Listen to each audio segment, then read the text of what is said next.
좋으신 하나님 감사를 드립니다. 저희들 이 세상에서의 많은 즐거움이 있고 또 우리를 즐겁게 하는 많은 것들이 있지만 그럼에도 불구하고 저희들 말씀을 사모해서 이 자리에 나오게 하심을 감사를 드립니다.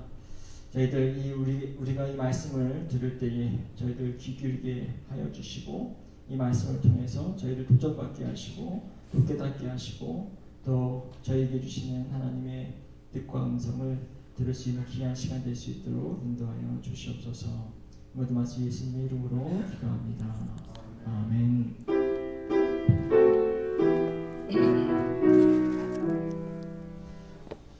네, 여러분 날씨가 많이 추워졌죠?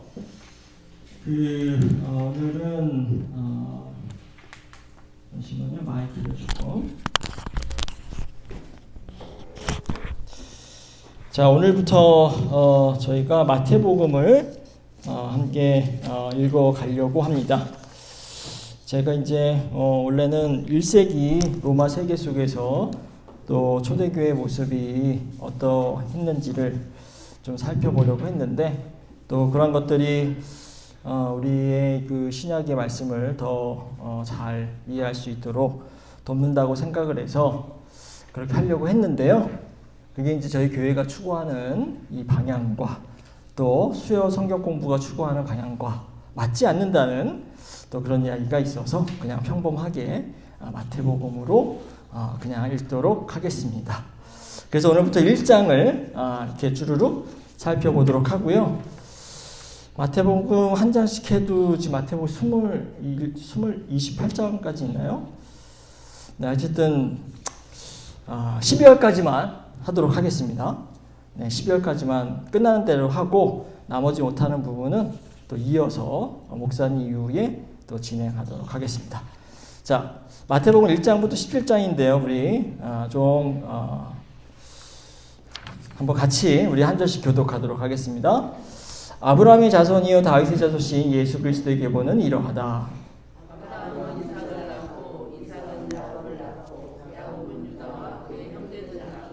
유다는 다말에게서 베레스와 세라를 낳고 베레스는 헤브론을 낳고 헤브론은 람을 낳고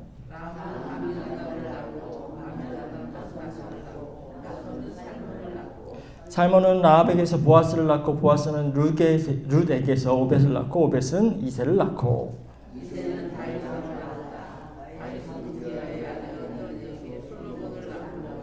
솔로몬은 르호보암을 낳고 르호보암은 아비야를 낳고 아비야는 아삽을 낳고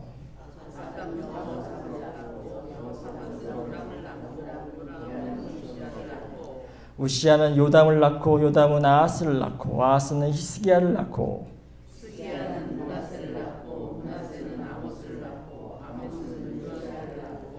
예루살렘 주민이 바빌론을 끌려갈 무렵에 요시야는 여고냐와 그의 형제들을 낳았다.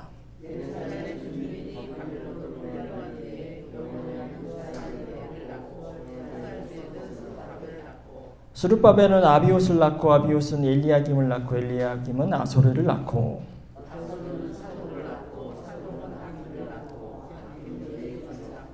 엘리옷은 엘르아사를 낳고 엘리아사는 마단을 낳고 마단은 야곱을 낳고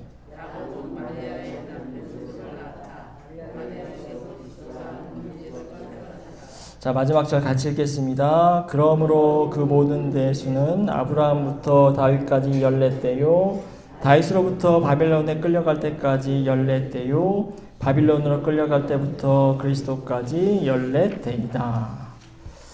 자, 우리가 그 마태복음 가운데서 가장 지루한 부분이 있다라고 한다면은 바로 1장 처음 부분일 겁니다.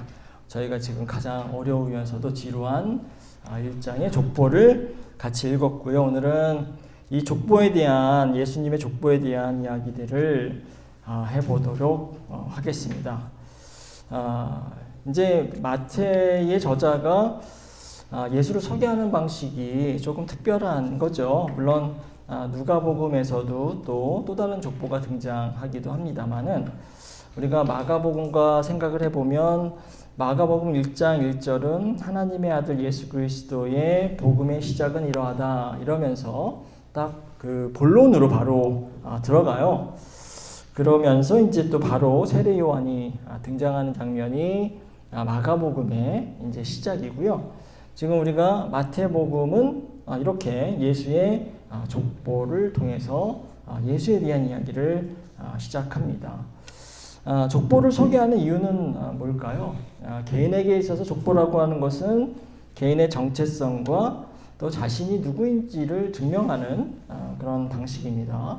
내 조상이 누구이고 그 조상들 가운데서 누가 있었고 또 이런 것들을 보여줌으로써 그래서 내가 누구다라고 하는 것을 보여주는 거죠. 그러니까 이 족보를 밝힘으로써 족보를 보여줌으로써 다른 이들로 하여금 나에 대해서 신뢰할 수 있도록 만드는 겁니다. 마태복음도 비슷한 역할을 하고 있는 거예요. 이 예수의 족보를 보여주면서 바로 이 예수 그리스도가 이스라엘 역사 가운데서 태어나신 분이다 라고 하는 것을 큰 틀에서는 그렇게 소개를 하는 겁니다. 예수가 갑자기 어디 외부에서 등장한 그런 인물이 아니라 이스라엘의 주리 역사 속에서 하신다 라고 하는 것을 예수의 뿌리가 이렇게 이스라엘 역사 가운데서 이렇게 깊게 내려진 분이다라고 하는 것을 보여주는 겁니다. 1절을 한번 보도록 하겠습니다. 1절에 이렇게 나와 있죠. 아브라함의 자손이요 다윗의 자손인 예수 그리스도의 계보는 이러하다. 자, 예수의 족보를 소개하면서 지금 누구의 자손이라고 이야기를 하고 있습니까? 아브라함과 다윗의 자손이다. 이렇게 우리에게 잘 알려진 그런 말씀을 하고 있습니다. 그런데 이제 아쉽게도 번역이 좀 잘못됐습니다. 아브라함의 자손, 다윗의 자손이라는데요. 번역이 잘못됐다기보다도 번역의 순서가 잘못됐습니다. 사실은 이게 원래 원문을 보면은요, 아브라함의 자손이 처음 나오지 않고 다윗의 자손이 먼저 나옵니다. 그 이후에 아브라함의 자손이 나오죠. 영어로는 제대로 그렇게 설명이 되어 있습니다. The son of David, 다윗의 자손 먼저 나오고 그 다음에 son of Abraham이라고 나오죠. 그런데 한국은 순서를 바꿔서 다윗의 자손, 우리 성경은 아브라함의 자손이요 다윗의 자손이라고 이렇게 이야기하고 있습니다. 그래서 정확하게 번역을 한다고 한다면은 다윗의 자손이요 아브라함의 자손인 예수 그리스도의 계보는 이러하다 이렇게 나와야 이게 정확한 번역이라고 말씀드릴 수 있는 거죠. 순서가 지금 우리가 가지고 있는 성경은 다 거꾸로 나와 있습니다. 제가 찾아보니까는 우리가 새번역 성경만 그런 건 아니고요. 개역개정도 그렇고 공동번역도 그렇고 다 성경에 있는 대로 원문대로 번역하지 않고 순서를 다 그렇게 바꿨습니다. 이해는 돼요. 왜 이렇게 한국의 번역가들은 순서를 바꿨을까요? 그렇죠. 네, 태어난 순서. 그렇죠. 아브라함이 먼저 태어났으니까 그 이후에 태어난 다윗이 당연히 두 번째로 가야 된다고 우리의 번역가들의 머릿속에 그렇게 프로그램이 되어 있으니까요. 자연스럽게 아브라함을 먼저 쓴 겁니다. 근데 이게 마태복음을 쓴 저자는 그것을 몰랐을까요? 저자도 당연히 아브라함이 먼저 등장했다는 걸 알고 있었죠. 그럼에도 불구하고 이게 이제 사본이 여러 개가 있습니다. 마태복음이 사본이 하나가 있는 게 아니라 여러 군데의 사본이 있는데 사본이라고 하는 게 카피하는 거거든요. 카피하는 과정에서 이 사본을 옮겨 쓰는 사람이 이걸 잘못 옮겨 쓰기도 해요. 그러나 많은 사본들이 여전히 이거를 고치지 않고 그대로 아브라함의 자손이 뒤로 나오게 다윗의 자손 먼저 아브라함 자손 먼저 그렇게 사본들이 많은 사본들이 그렇게 진행을 하고 있습니다. 자, 그런데 이 마태복음의 저자가 다윗의 자손을 이렇게 먼저 아브라함 자손보다 먼저 앞서게 쓴 것은 이거 실수가 아니라 의도적인 겁니다. 의도적으로 다윗의 자손이라는 것을 앞에다 둔 거예요. 왜냐하면 예수를 이해하는 데 있어서 예수가 다윗의 자손이라고 하는 것이 중요하기 때문에 이것을 고의적으로 의도적으로 다윗의 자손이라고 하는 것을 앞에 등장시켰던 거죠. 이 얘기를 좀 이따 또 한번 말씀을 드릴게요. 유대인들이 가장 이상적으로 생각하는 왕이 누굴까요? 다윗 왕입니다. 그러니까는 혈통적으로 봤을 때 예수가 바로 이 다윗 왕의 자손이라고 하는 것을 이야기하고 싶습니다. 마태는 그렇습니다. 나중에 2장에 보면은 예수가 유대인의 왕으로 그렇게 선포가 되잖아요. 유대인 왕인데 누구의 혈통을 가진 왕이냐? 바로 다윗의 혈통을 가진 왕이라고 하는 것을 이야기하기 위해서 다윗이 강조될 수밖에 없는 겁니다. 다윗 왕의 자손이라고 하는 거예요, 예수가. 그러니까 예수가 혈통적으로 합법적으로 다윗 왕가의 자손이고 왕가의 계승자라고 하는 것을 알리고자 하는 겁니다. 자, 그것뿐만 아니라 이러한 계보를 통해 가지고요, 이 마태복음은 예수가 지금 정통의 어떤 계승자, 혈통을 가진 사람이라고 하는 것, 그것을 이 계보를 통해서, 족보를 통해서 이야기를 하고 있습니다. 근데 이제 여러분 어떻게 재밌게 읽으셨나요? 족보를 읽으실 때 재미없죠. 그래서 누가 누구를 낳고 그렇게 진행되고 있습니다. 이게 족보를 읽는 것처럼 좀 지루한 게 없어요. 근데 이제 뭐 아브라함도 나오고 이삭도 나오고 또 야곱도 나오고 뭐 이렇게 친숙한 인물이 등장을 하면은 그래도 좀 반갑기라도 한데, 또 중간중간에 보면은 처음 듣는 이름 같기도 하고 어서 들어본 적이 있지만은 누군지 생각이 안 나고 뭐 심지어 발음도 잘 하기 힘든 그런 사람들이 그 안에 등장을 합니다. 근데 이러한 등장이 이게 사실 의미가 없는 것이 아니고요. 이 족보를 통해서 이 저자가 독자들에게 혹은 이 말씀을 듣는 사람들에게 뭔가를 깨닫기를 원하고 뭔가를 어떤 메시지를 전해주기 위해서 그 많은 사람들을 등장시킨 겁니다. 마태가 보여주는 이 족보에는요, 여러 가지 특징이 있어요. 그 특징들을 조금 제가 설명을 드릴게요. 그런데 그 특징을 설명드리기 전에 족보라고 하는 것은 기본적으로 우리 가문이 어떤 가문이다? 잘난 가문이다 라고 하는 것을 자랑하기 위해서 족보를 보여줍니다. 우리 가문이 뼈대 있는 가문이다. 그죠? 예수의 족보도 그런 측면이 있습니다. 아까 다윗 왕을 얘기했잖아요. 예수의 가문이 다윗 왕가의 가문이다 라고 하는 것, 그것을 보여주는 거죠. 아까도 얘기했지만 그래서 내가 정통이다, 예수께서 정통이다 라고 하는 것을 보여주는 겁니다. 그렇기 때문에 처음부터 예수가 다윗의 자손이고 아브라함의 자손이다 라고 그렇게 이야기를 하고 있는 겁니다. 자, 이제 뼈대 있는 가문이라고 하는 것을 보여주기 위해서 어떻게 할까요? 조상들 가운데 명망이 있고 덕망이 있고 아주 유명한 사람들을 중심으로 족보를 구성하게 되어 있습니다. 그래서 그 당시의 족보들을 보면 세 가지 조건이 보통 충족돼요. 부, 명예, 권력, 이런 것들을 성취한 사람들이 족보에 이름이 올라가는 것이 당연합니다. 부와 권력과 명예 혹은 사회적 지위가 있는 사람들이 또 누군가요? 성별로 따지면 남성들이겠죠.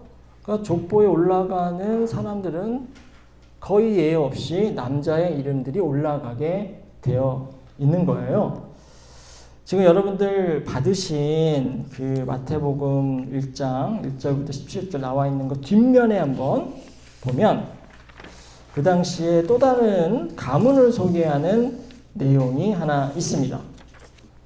요세푸스라고 제가 가끔 말씀드린 역사학자예요. 유대인 역사학자입니다. 근데 예수 시대에 살았던 역사학자예요.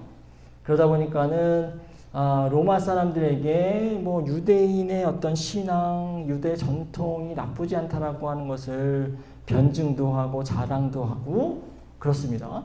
그런데 이제 자기 존재도 설명을 해야 돼요. 자기가 누구인지. 자기를 믿어야 사람들이 자기의 글을 믿을 거 아니에요.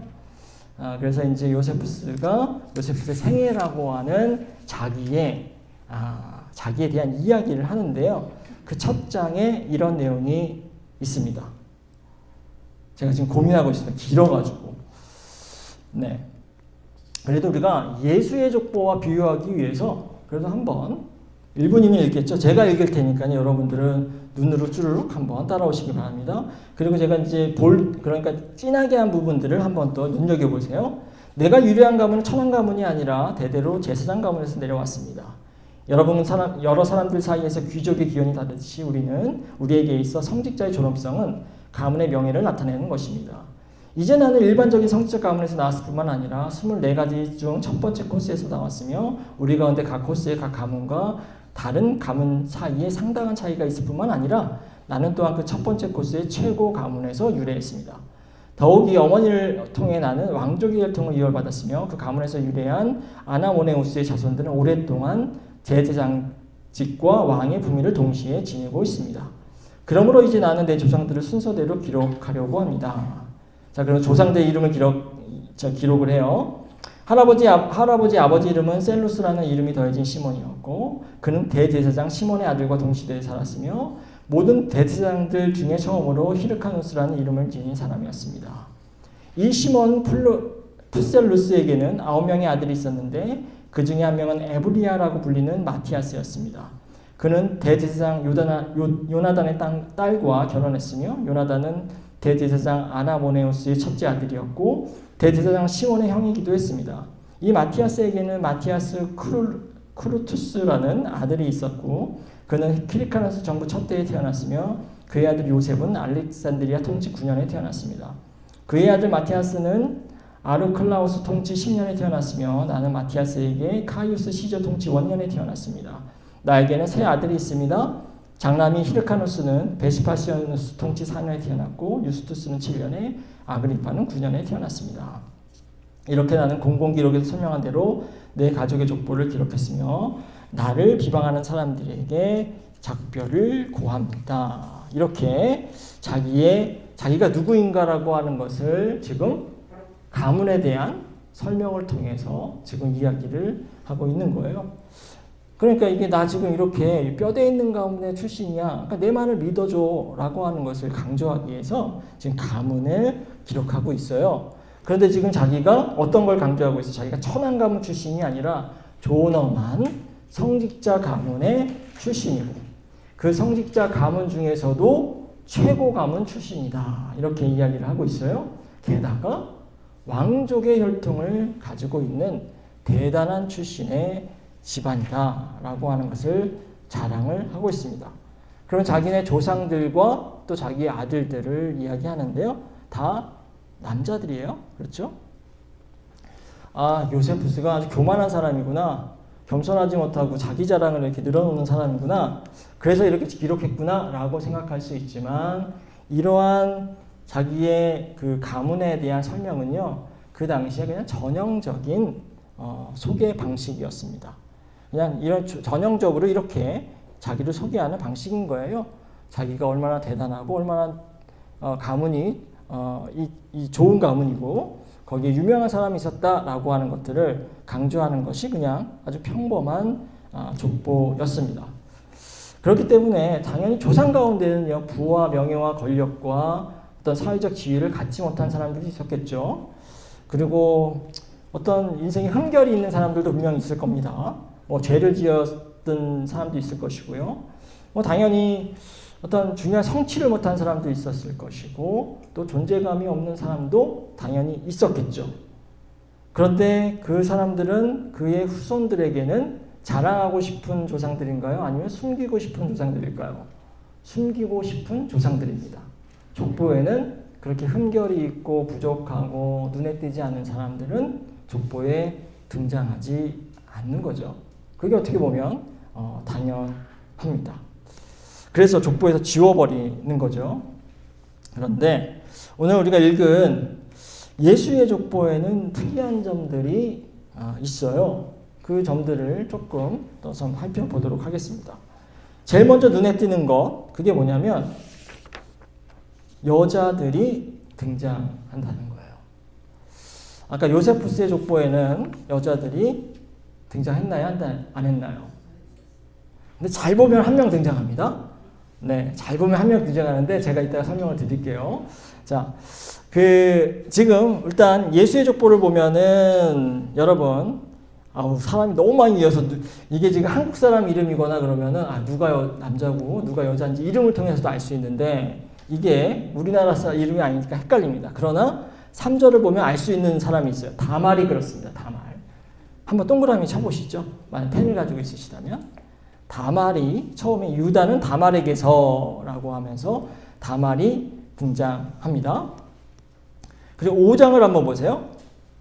5장을 보시면 살몬은 라합에게서 라고 나오죠. 라합이 등장하고 있습니다.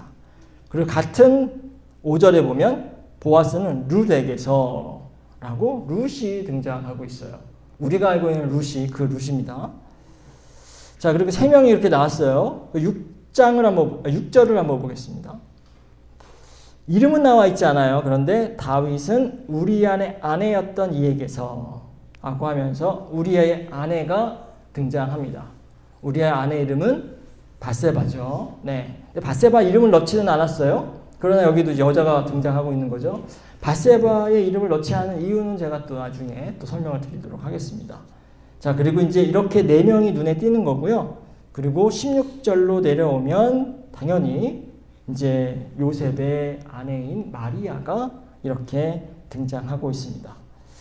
여성의 이름으로 보면 5명이 지금 이렇게 등장을 하고 있잖아요. 아까 요세푸스의 글을 한번 봤을 때에 아까 한 명 있다고 그랬잖아요. 어디에 있냐면 그 밑에서 보면은 대제사장 요나단의 딸과 결혼했다 이렇게 나와는 있어요. 그죠? 제가 거기를 그렇게 줄을 친 것 같은데 줄 쳐 있죠. 네네네네. 네, 대제사장 요나단의 딸과 결혼했다 이렇게 나와 있습니다. 누구의 딸과 결혼했다고 이야기를 하는 거예요. 근데 이 경우에도 딸을 강조하는 건 아니에요.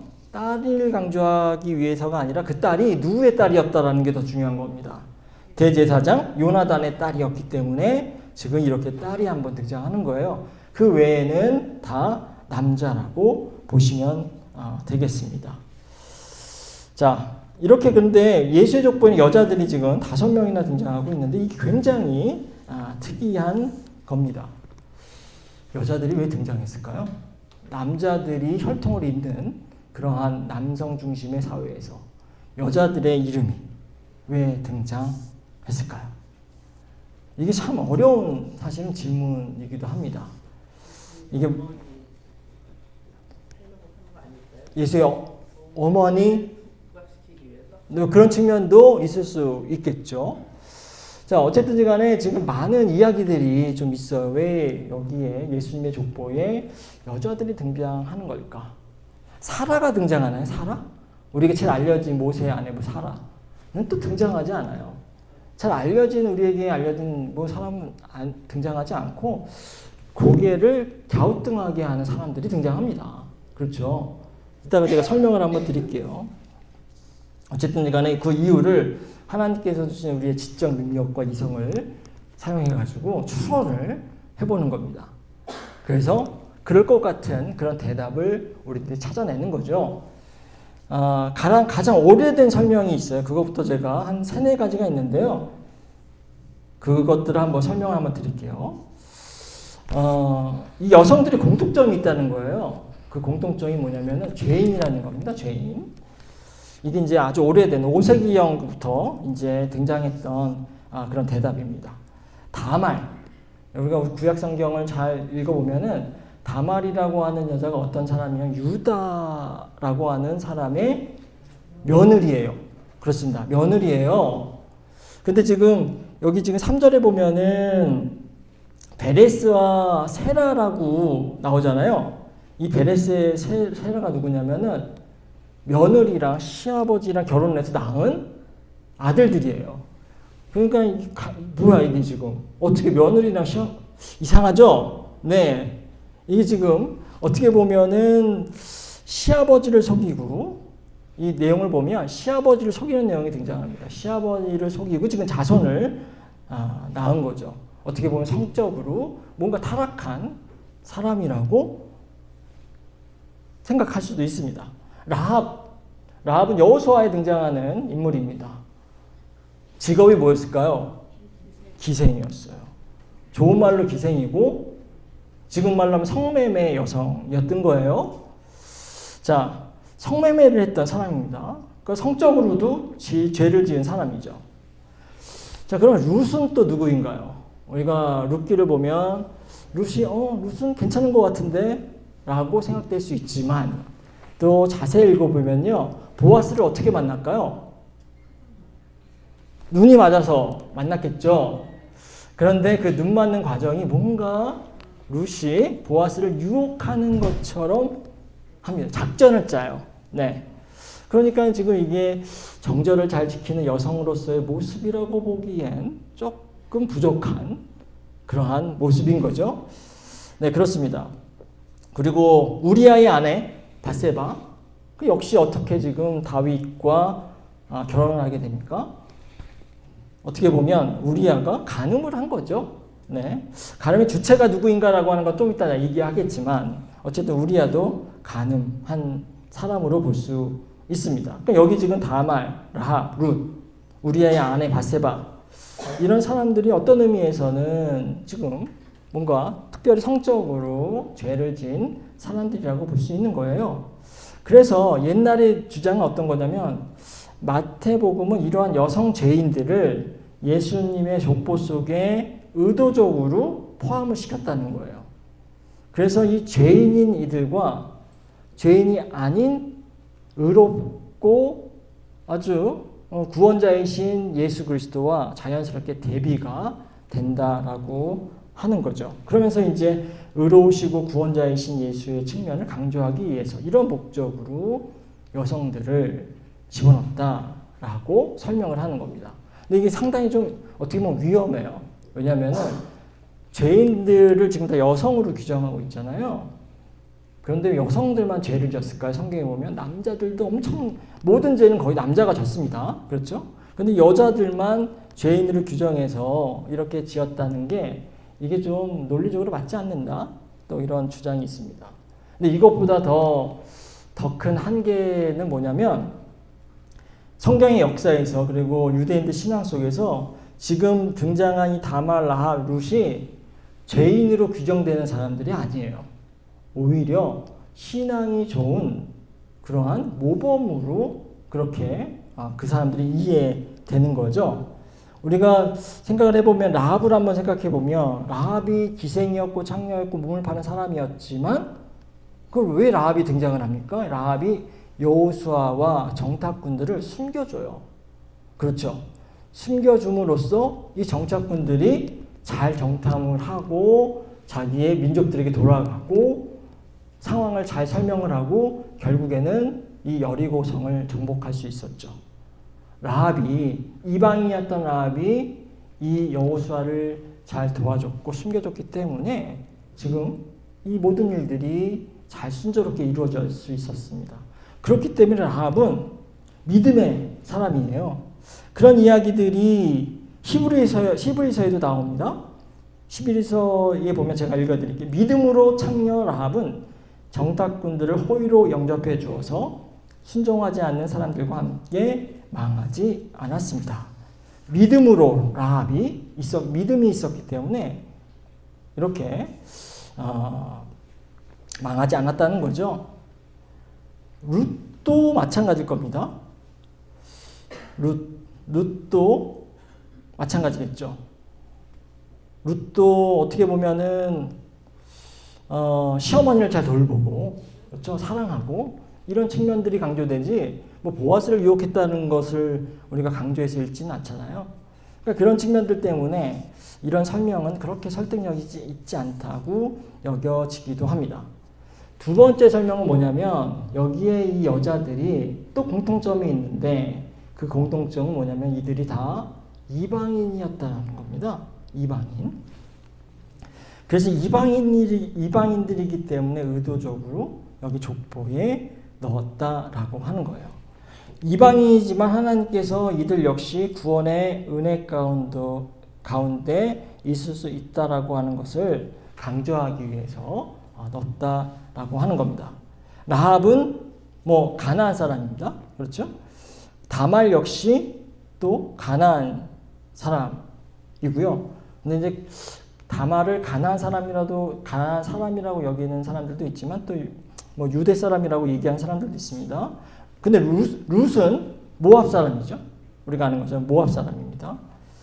근데 이제 우리아의 아내는 또 이스라엘 사람이에요. 그래서 이 설명이 약간 이렇게 모든 사람에게 적용되는 그런 설명을 아니긴 하지만 어쨌든 이 족보에서 눈에 띄는 이 세 명의 여자들이 룻과 라합과 뭐 다말 이런 여자들이 이방이라고 하는 점이 이제 눈에 띄는 것이고, 그래서 그들을 이 족보에 넣어서 이들 역시 하나님의 은총 가운데 있는 하나님의 백성이다라고 하는 것, 그런 것들을 이제 보여줄 의도였다고 이야기를 하는 겁니다.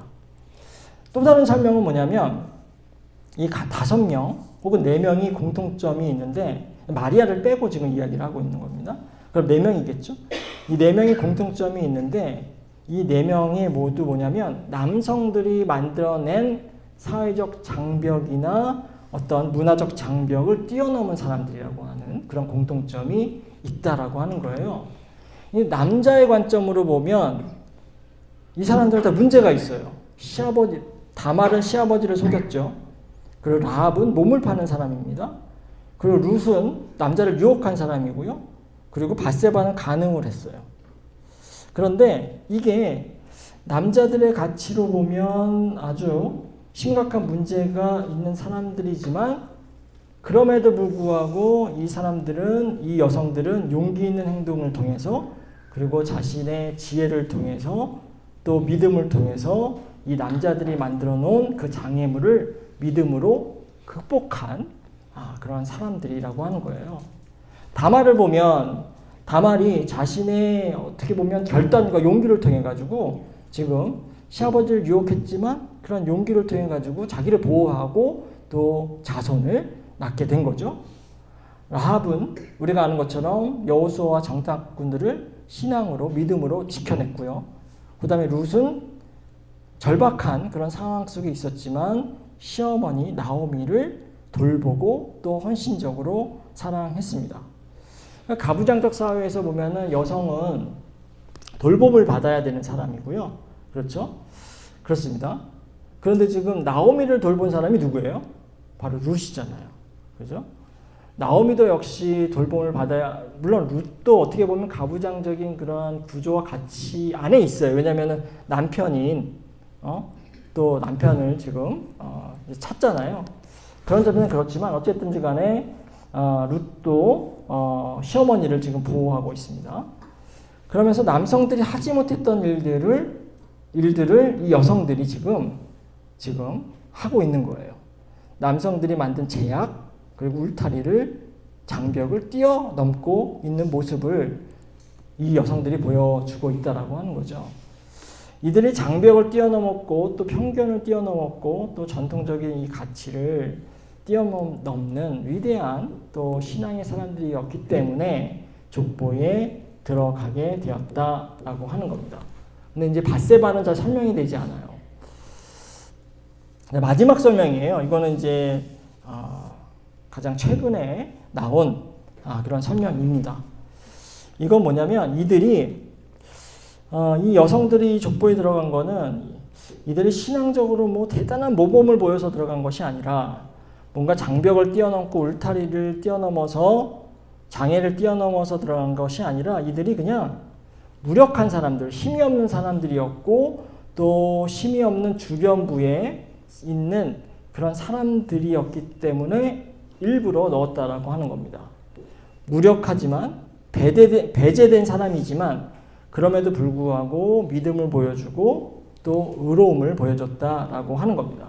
세 번째 설명이랑은 약간 좀 비슷한 결이 있긴 하지만 세 번째 측면은 이 여성들이 장애를 극복했다, 장벽을 극복했다라고 하는 것을 좀 강조를 한 것이고 지금 설명한 것은 약자로서의 측면을 조금 더 강조한 겁니다. 약자이고 주변부에 있지만 그런 환경을 극복했던 인물이었기 때문에 그렇다는 거예요. 다말의 경우를 보면 이게 시아버지 유다가 이제 다말이 첫째 아들과 결혼했는데 첫째 아들이 죽었거든요. 그러면 둘째 아들을 주고 해야 되는 둘째 아들 죽습니다. 셋째 아들을 줘야 되는데 셋째 아들을 주지 않아요. 그러니까 여성으로 보호받아야 되는데 보호받지 못한 그런 약자가 되는 거죠. 근데 이제 다말이 결국에는 유다를 유혹해서 속여서 또 자손을 얻게 되는 거죠. 라합도 성매매를 하는 기생이었잖아요.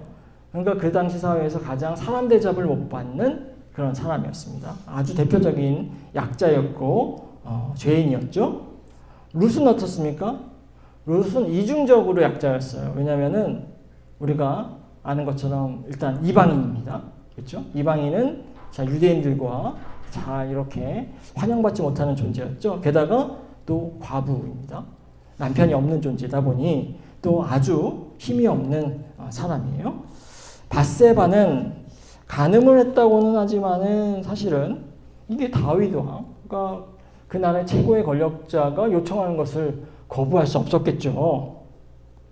자기가 거부할 수 있는 위치에 있지 않았던 거죠. 다윗은 자기의 권력을 남용해가지고 간음을 했고 결국에는 이 밧세바의 남편 우리아를 죽입니다. 그렇게 집착을 하는데 밧세바가 어떻게 저항할 수 있을까요? 밧세바도 힘없는 약자였다라고 하는 거죠.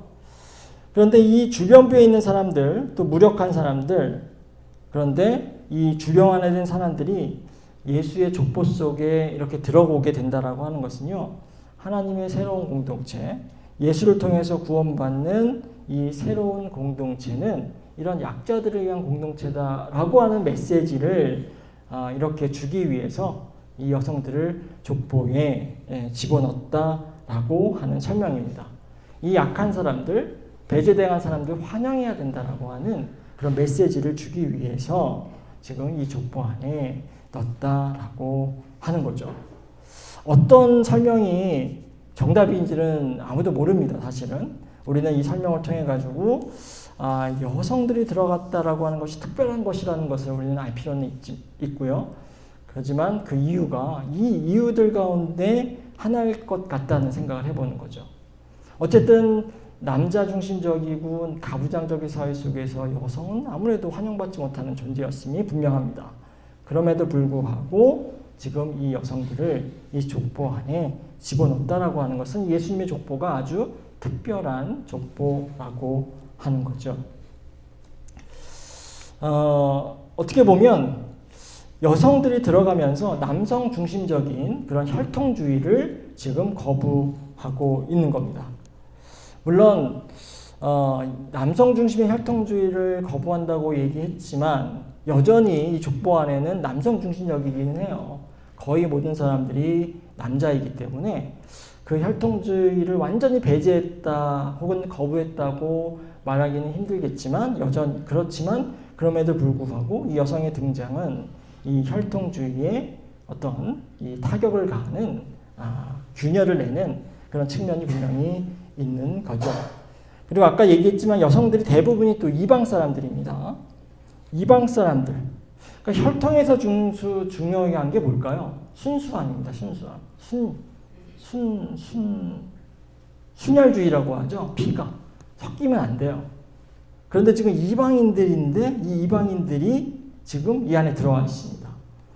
족보에서 이방인들은 배제되어야 되고 이렇게 들어와서는 안 되는데 이 이방인 여성들이 이 안에 등장하고 있는 거죠. 그러니까 정통성을 훼손할 수도 있는데도 불구하고 예수의 족보는 여자들을 지금 집어넣고 있는 거죠. 예를 들면 모압 같은 경우에는 유대와 아주 적대적인 관계에 있는 나라가 있거든요. 그런데 모압 사람이 룻을 지금 집어넣고 있는 거, 이런 게 보통 일이 아니라고 하는 겁니다. 그래요. 아까 처음에 유대인들은 다윗을 이상적인 왕으로 여긴다고 했잖아요. 이상적인 왕이면은 도덕적인 한결이 있어야 될까요? 없어야 될까요? 없어야 됩니다. 있어도 없어야 되죠. 그죠? 있어도 숨겨야 되고 있어도 이제 안 보이게 막 이렇게 포장을 잘 해야 되는 건데요. 그런데 6절을 한번 보도록 할게요. 여러분 6절을 보시면은 이런 말이 있습니다. 다윗은 우리아의 아내였던 이에게서 솔로몬을 낳고 이렇게 쓰고 있습니다. 이것을 쓸 때는 아마 우리아의 아내는 그냥 다윗의 아내였겠죠. 그죠? 그런데 다윗의 아내라고 얘기하지 않고 다윗의 아내 밧세바라고 얘기하지 않고 우리아의 아내였던 이라고 분명하게 이야기를 하고 있습니다. 아까도 얘기했지만 다윗에게 있어서 가장 부끄러운 치부가 있다면 바로 이 내용이죠. 자기의 충성했던 장군인 우리아를 지금 이 우리아의 아내를 빼앗기 위해서 전쟁이 제일 치열한 최전방으로 보내서 죽게 했죠. 그리고 밧세바를 취합니다. 그러니까 지금 두 가지의 아주 위증한 죄를 범했죠. 간음 그리고 살인. 자, 이상적인 왕이 이런 범행을 저질렀으면 후대 사람들이 이상적인 왕이기 때문에 다 이걸 숨기고 해야 되는데 여기서는 보란 듯이 지금 이상적인 왕이라고 이야기하지만 보란 듯이 지금 다윗의 범죄, 부족함을, 흠결을 공개적으로 지금 드러내고 있는 거예요.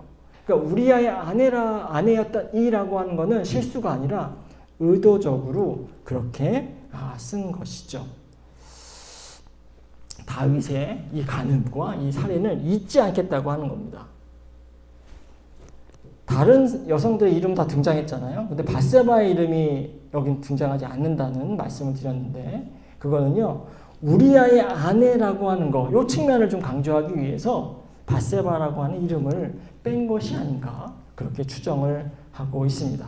그래야 시선과 생각이 분산되지 않고 다윗의 잘못과 또 이 죄악이 이렇게 두드러지게 때문인 거죠.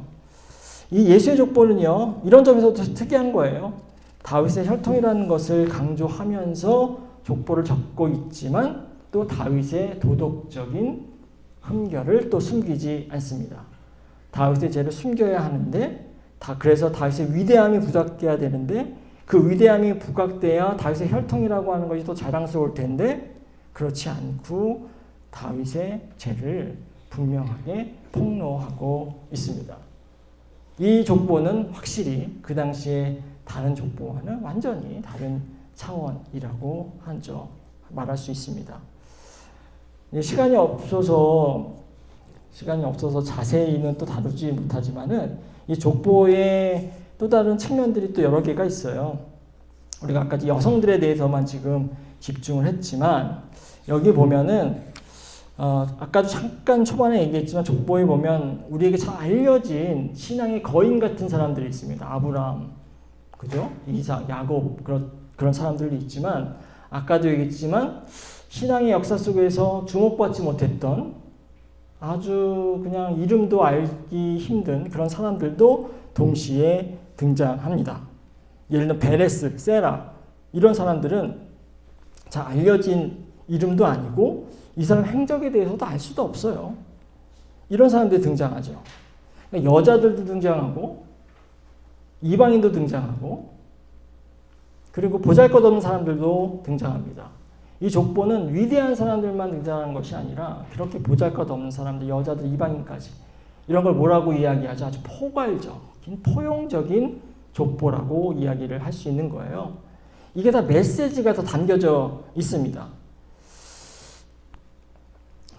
이러한 혈통을 통해서 태어나신 예수가 어떤 분이실까라고 하는 것을 암시하는 거죠.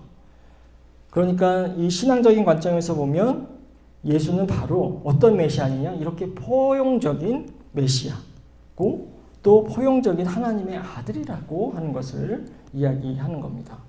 권력이 있든 없든 지위가 높든 낮든 남성이든 여성이든 유대인이든 이방인이든 의인이든 죄인이든 간에 모두를 품으시는 새로운 왕이다라고 하는 것을 보여주는 족보인 겁니다.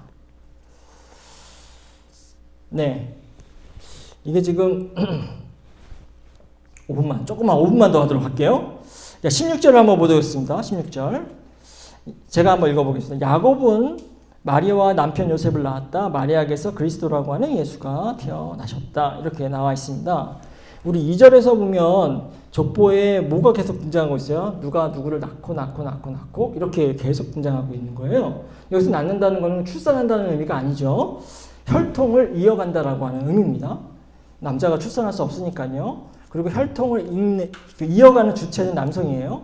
근데 아무튼 이 낳고를 따라가 보면 논리적으로 따지면 요셉이 누구를 낳아야 돼요? 예수를 낳아야 됩니다. 그렇죠. 계속 다 낳고를 했으니까. 그런 구조로 진행됐기 때문에 요셉이 예수를 낳았다. 이렇게 이야기가 되어야 이게 지금 논리적으로 맞는 건데, 지금 우리 읽은 것처럼 16절에서는 요셉이 예수를 낳았다고 이야기하지 않고요.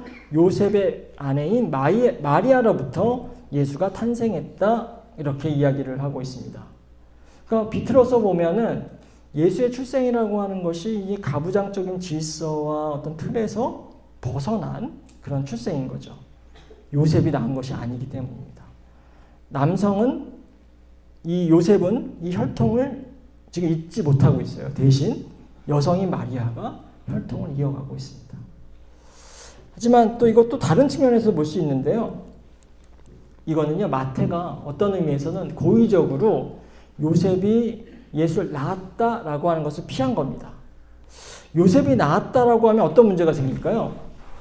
이게 다른 후손과 마찬가지로 평범한 인간이 태어나는 것처럼 우리는 받아들일 수가 있게 되는 거죠. 이스라엘의 혈통을 이으셨지만 그냥 예수는 근데 평범하게 혈통을 이으신 분이 아니라 비범하게 혈통을 이어가셔야 되는 분입니다. 우리가 나중에 2장을 보면은 그렇기 때문에 예수는 성령으로 잉태하시고 또 성령의 잉태를 통해서 특별하게 태어나시는 거죠.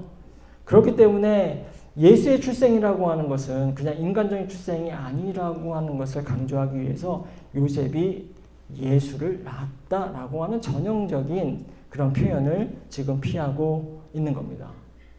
자, 우리가 마지막을 보면 지금 누구까지 14대, 누구까지 14대, 누구까지 14대 이렇게 지금 이런 이야기를 하고 있잖아요. 몇 절이죠? 그게 17절인가요? 네, 17절 마지막이죠. 네. 자, 그렇게 지금 14로 이렇게 지금 14라고 하는 것을 지금 3번에 걸쳐서 이야기를 하고 있습니다. 우리가 전에 요한계시록을 할 때 그 유대인들은 이 히브리어를 숫자로 계산한다고 말씀을 드렸어요. 기억나시죠? 그것을 게마트리아라고 하는데요. 지금 이 다윗이잖아요. 다윗을 영어로 하면 데이빗이죠. 네, 다비드라고 또 그 영어로 음가로 하면 그럴 수 있습니다. 그러니까 다비드, 디귿이 있고 비읍이 있고 중간에 모음만 보면 자음만 보면 디귿이 있고 비읍이 있고 디귿이 또 있잖아요. 그러니까 히브리어에는 모음은 그 점으로 찍습니다. 그래서 점은 숫자가 없는 거고 요 자음만 숫자로 계산하는데 이 디귿 그게 숫자가 4예요. 그리고 비 할 때 비읍은 숫자가 6입니다. 둘이 합하면 몇이죠? 10이죠. 그래서 마지막에 또 디귿이니까 4죠. 그러면 숫자가 지금 14입니다. 그죠? 자, 그러니까 지금 이 14는 지금 반복적으로 지금 다윗을 연상시키려고 하는 문학적인 그런 장치라고 볼 수 있는 거예요. 자, 그러니까 예수가 시작과 처음부터 지금 다윗과 연결시키고 있는 겁니다. 다윗의 자손이라고 1장 1절부터 얘기하고 있고요. 또 족보가 끝나는 17절에서 또 다윗과 예수를 연결시키고 있는 겁니다. 이 연결을 통해서 예수가 다윗의 계보를 잇는 다윗 혈통의 메시아다라고 하는 것을 아주 예술적으로 시작과 끝을 맺고 있는 거죠. 이거 제가 이렇게 설명해 줬으니까 여러분들은 그런 거보다 하지만 이거를 유대인들이 알았을까? 당연히 유대인들은 알았을 겁니다. 특별히 마태복음의 독자들은 유대인 그리스도인이었거든요. 그러니까 유대인들은 전통적으로 이렇게 게마트리아에 익숙하기 때문에 아마도 이렇게 십자나 14라고 하는 숫자를 보면 다윗을 떠올렸을 거고요. 그리고 우리 지금 본문에 보면은 다윗이라는 그 이름이 제일 많이 등장합니다. 제가 제 거에는 적었는데 6번인가 7번인가 그렇게 등장하고 있습니다. 자, 마무리를 하도록 하겠습니다. 예수의 족보가 이게 아무것도 아닌 것처럼 보이지만 중요합니다. 중요하지 못하다고 지루한 거라고 생각했지만 중요한 거예요. 게다가 이 족보가 지금 어디에 나오고 있습니까? 중간도 아니고 제일 처음에 등장하고 있습니다. 우리 여러분 강의 들으실 때 중간과 후반에는 점점 졸려가지만 그래도 제일 생생하게 눈이 반짝이면서 들을 때가 언제죠? 강의 초반입니다. 그렇죠? 집중력이. 그래서 설교학 수업을 들어보면은 설교의 5분이 제일 중요하다. 처음 시작 5분. 그때 사람들로 하여금 집중하도록 해야 되는 거거든요. 그러니까 이 족보가 마태복음 시작에 처음 등장한다라고 하는 것은 이게 지금 뭔가 형식적으로 필요한 거여서 집어넣은 것이 아니라 어떤 특정한 중요한 메시지를 지금 전달하기 위해서 이 족보를 집어넣은 겁니다. 이 족보를 통해서 예수가 누구인가, 어떤 종류의 메시아이고 어떤 왕이신가라고 하는 것을 보여주는 거죠. 예수는 이스라엘 전통 속에서, 이스라엘 역사 속에서 태어나신 왕이다.